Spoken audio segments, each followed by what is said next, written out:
Le yin-yang, en route vers l'équilibre. Je suis Claire, bienvenue sur Holistic Family.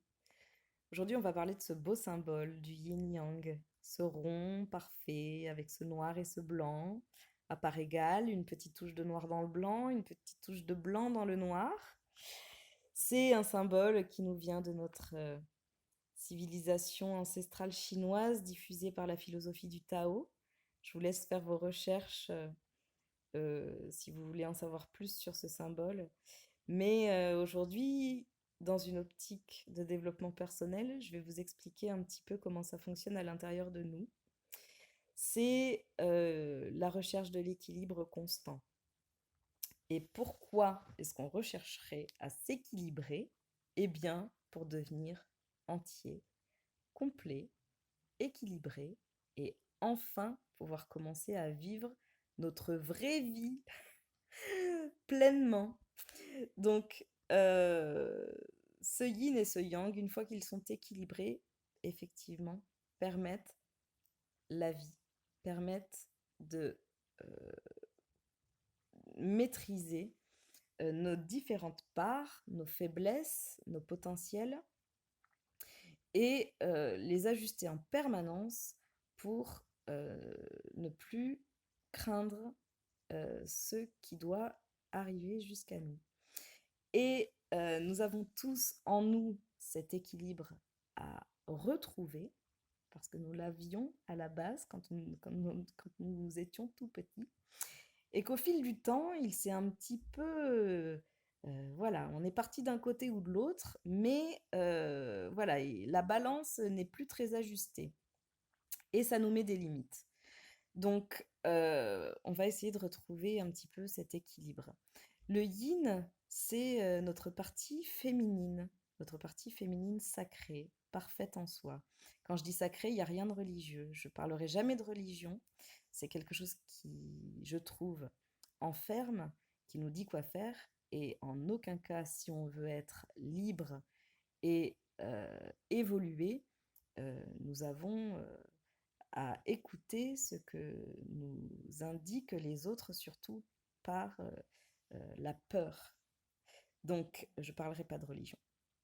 Par contre, je parlerai spiritualité. Donc, notre féminin sacré, notre beau yin, qui est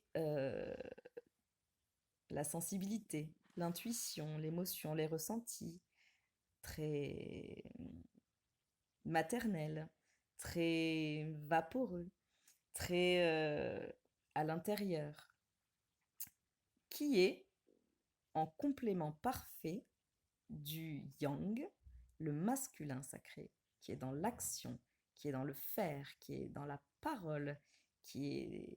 Voilà, c'est la force de faire.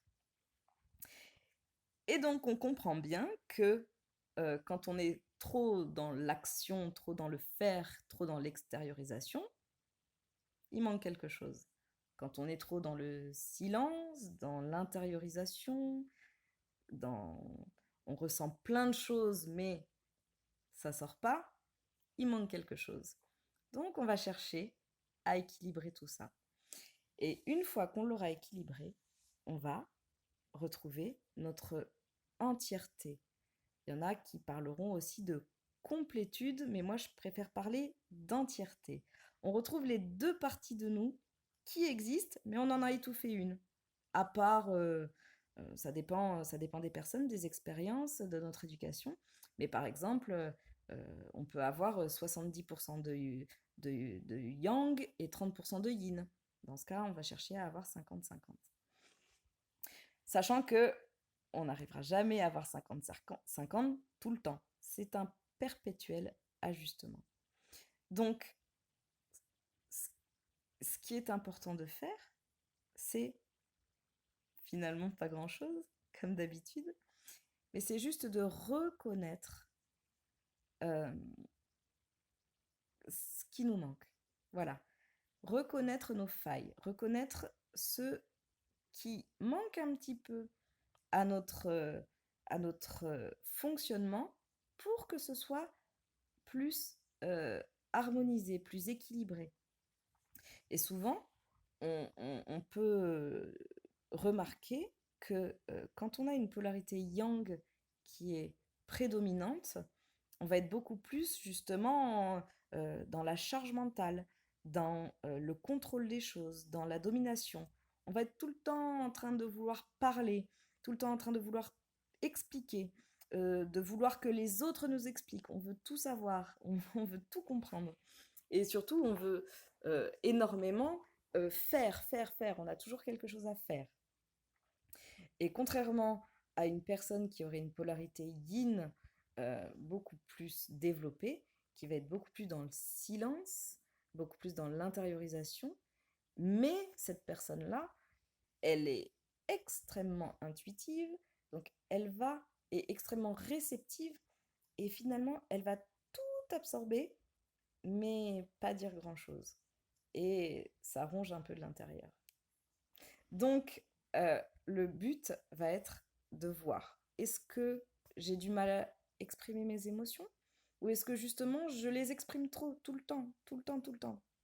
Est-ce que j'ai du mal à me m'investir dans les tâches du quotidien? Est-ce que je laisse la place à différents domaines de ma vie à part égale? Le professionnel, la vie familiale, la vie affective, amicale. Est-ce que, voilà, quelle part je donne aux choses dans ma vie?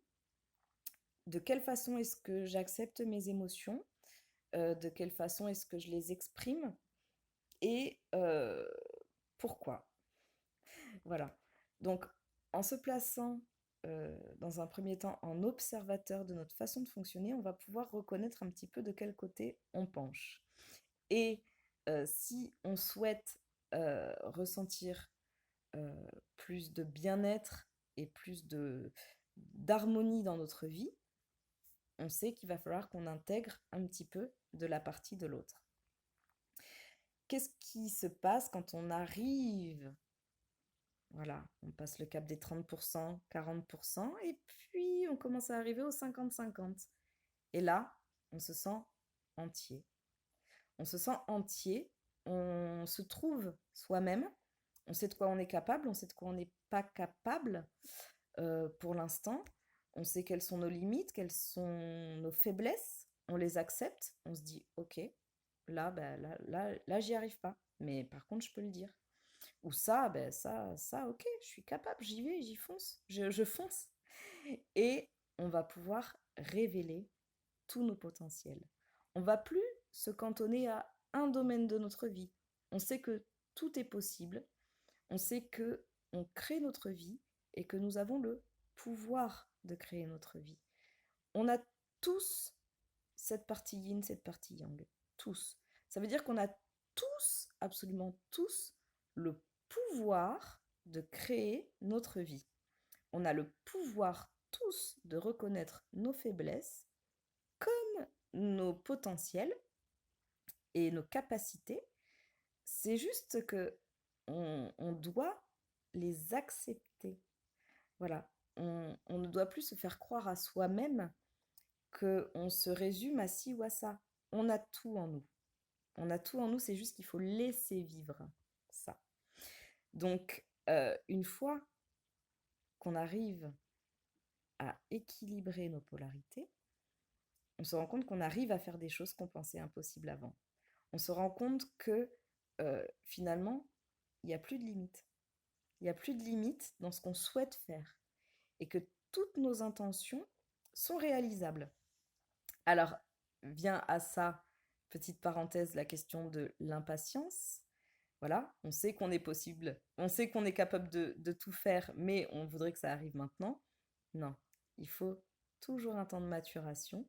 On le sait bien, dans la nature, les arbres, ils font pas leurs feuilles en 2 minutes. Et puis, un enfant, il met 9 mois à naître. Donc, tout demande du temps, tout demande un ajustement, un équilibre.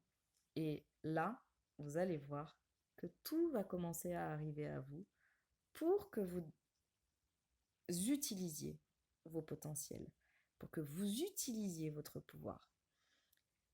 En refusant de équilibrer vos deux polarités, vous vous restreignez vous-même.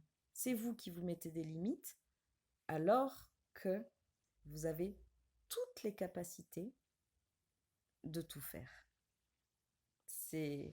C'est quelque chose que vous pourrez vérifier par vous-même. Donc voilà, c'était ce petit point sur nos deux polarités qui existent en nous et qui ne demandent qu'à être équilibrées. Donc, s'observer, reconnaître nos faiblesses comme nos capacités, réussir à le reconnaître et accepter ce qui arrive. Voilà. Je vous embrasse fort. Je vous avoue qu'en ce moment, j'ai vraiment beaucoup d'idées dans la tête et que ça part un peu comme ça, mais je vais y arriver. Je vous embrasse fort, vous prenez soin de vous. Vous allez vraiment y arriver. Vous êtes sur le bon chemin. À très bientôt. Ciao.